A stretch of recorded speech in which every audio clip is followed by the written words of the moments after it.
میں لیلۃ القدر میں کرنا کیا ہے؟ اس میں کچھ بدعتیں بھی پھیلی ہوئی ہیں، جتھے بنا کے مسجدوں میں جانا اور اجتماعی عبادتیں کرنا، یہ تمام چیزیں اسلاف سے ثابت نہیں ہیں، اور ان کو دین سمجھ کے کریں گے یہ بدعت ہو جائیں گی، سنت سے دور ہیں یہ سب چیزیں۔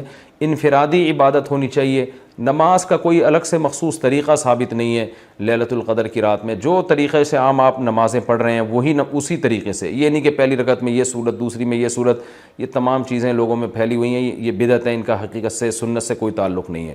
تلاوت کریں، دعائیں مانگیں اور تہجد کی نماز پڑھیں، جتنے نوافل اللہ آپ کو توفیق دیتا ہے، آپ جیسے عام معمول ہے نوافل پڑھنے کا اسی طرح پڑھیں، اور بہتر ہے گھر میں عبادت کریں۔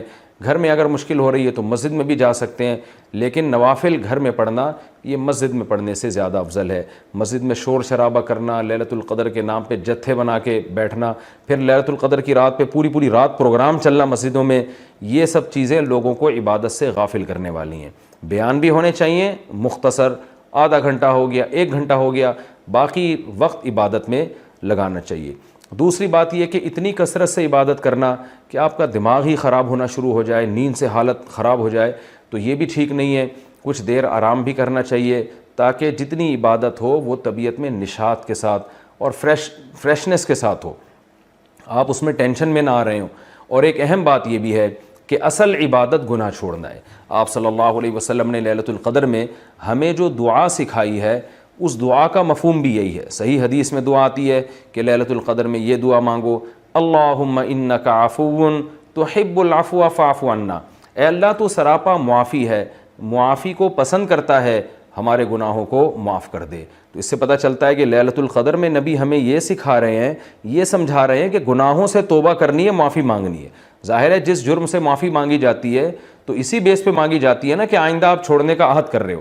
آپ نے کسی کا دل دکھایا، کسی کو ٹینشن دی، اب آپ اس سے سوری کر رہے ہیں، وہ کہتا ہے ٹھیک ہے آئندہ ٹینشن نہیں دینا، آپ کہتے ہیں دوں گا تو میں آئندہ بھی تمہیں ٹینشن، تو وہ کہے گا پھر یہ تو معافی نہیں، یہ تو معافی کے نام پہ مذاق ہو گیا بھائی۔ تو نبی جو ہمیں دعا سکھا رہے ہیں اس میں اصل بتا رہے ہیں کہ لیلۃ القدر کی رات میں اللہ سے دعائیں مانگ کر توبہ کرنی ہے۔ تو اس رات میں آپ عبادت کریں، اللہ سے دعا مانگیں، اور دعا کیا مانگیں کہ اللہ جو گناہ ہماری زندگی میں ہیں ان سے ہم توبہ کرتے ہیں اور آئندہ ہمیں ان سے بچنے کی توفیق عطا فرما۔ گناہ کیا ہے؟ نمازوں کا قضا کرنا، داڑھی کاٹنا، خواتین کا بے پردگی کرنا، اور سود لینا، بہنوں کی وراثت نہ دینا، اور جاندار کی جو تصویریں آج کل لوگوں نے گھروں میں ڈیکوریشن کے طور پر تصویریں لگائی ہوئی ہوتی ہیں، یہ سب ناجائز ہیں۔ آپ صلی اللہ علیہ وسلم نے فرمایا ان من اشد الناس عذابا یوم القیامۃ المصورون، کہ سب سے سخت ترین عذاب قیامت کے دن تصویر بنانے والے کو ہوگا۔ ڈیجیٹل کیمرے کی تصویر میں تو بہت اچھا خاصا علماء کا اختلاف ہے کہ ہماری رائے یہ کہ تصویر میں داخل نہیں ہے، لیکن جو پرنٹڈ تصویر ہوتی ہے اور کسی شرعی عذر کے بغیر ہو، ایک تصویر کسی ضرورت سے ہوتی ہے، بلا وجہ شو بازیوں کے لیے اپنے باپ داداؤں کی تصویریں دیواروں پہ سجانا، یہ فیشن ہمارے یہاں بنتا چلا جا رہا ہے۔ اور جو بت بنے ہوئے ہوتے ہیں تصویر کے نام پہ، وہ بھی اسلام میں حرام ہے۔ تو ان سب چیزوں سے ہمیں لیلۃ القدر میں توبہ کرنی ہے، شراب سے، زنا سے، بد نظری سے، والدین کی نافرمانی سے، رشتہ داری توڑنے سے۔ آپ صلی اللہ علیہ وسلم نے فرمایا جو خونی رشتوں کو توڑتا ہے وہ جنت میں داخل نہیں ہوگا۔ لیلۃ القدر کی رات میں آپ اپنے خونی رشتوں کو منا لیں۔ اس رات میں آپ اگر رشتے کو جوڑیں گے اس کا ثواب کئی گنا زیادہ ملے گا، اس کی برکتیں بہت زیادہ ہوں گی۔ تو اس رات میں صدقہ خیرات بھی کرنا چاہیے، اور ان تمام جرائم سے، نماز چھوڑنے کا گناہ، سود کا گناہ، وراثت کھانے کا گناہ، جو بھی ناپ تول میں کمی کا گناہ، آپ اگر کسی ادارے میں جاب کرتے ہیں، آپ تنخواہ پوری لے رہے ہیں مگر آپ کام میں ڈنڈی مار رہے ہیں، یہ خیانت ہے جس سے قرآن نے روکا ہے۔ یہ بھی ایک جرم ہے، اس جرم سے بھی ہم نے اس رات میں توبہ کرنی ہے۔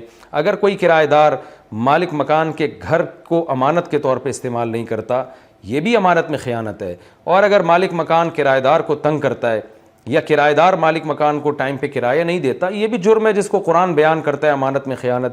تو جہاں بھی 2 آدمیوں کا معاملہ ہو رہا ہے اور اس میں آپ ڈنڈی مار رہے ہیں، یہ بہت بڑا جرم ہے۔ قرآن میں اہل جنت کی یہ صفات بیان نہیں کی گئی ہیں۔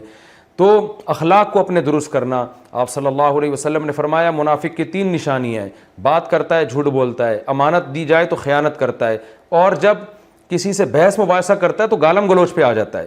آج دیکھیں دفتروں میں کیا حال ہے، بات بات پہ گالیاں، ذرا سے کوئی مسئلہ ہوتا ہے فوش فوش گالیاں نکالنا شروع کر دیتے ہیں۔ تو یہ تمام چیزیں ایسی ہیں جن سے ہمیں اس رات میں توبہ کرنی ہے۔ اللہ تعالیٰ سے دعا ہے کہ لیلۃ القدر کی رات اللہ ہم سب کے لیے خیر اور برکت والی بنائے، اور اس رات میں ہمیں عبادت کی توفیق عطا فرمائے، اور اس رات میں ہمیں گناہوں سے سچی توبہ کی توفیق عطا فرمائے۔ وما علینا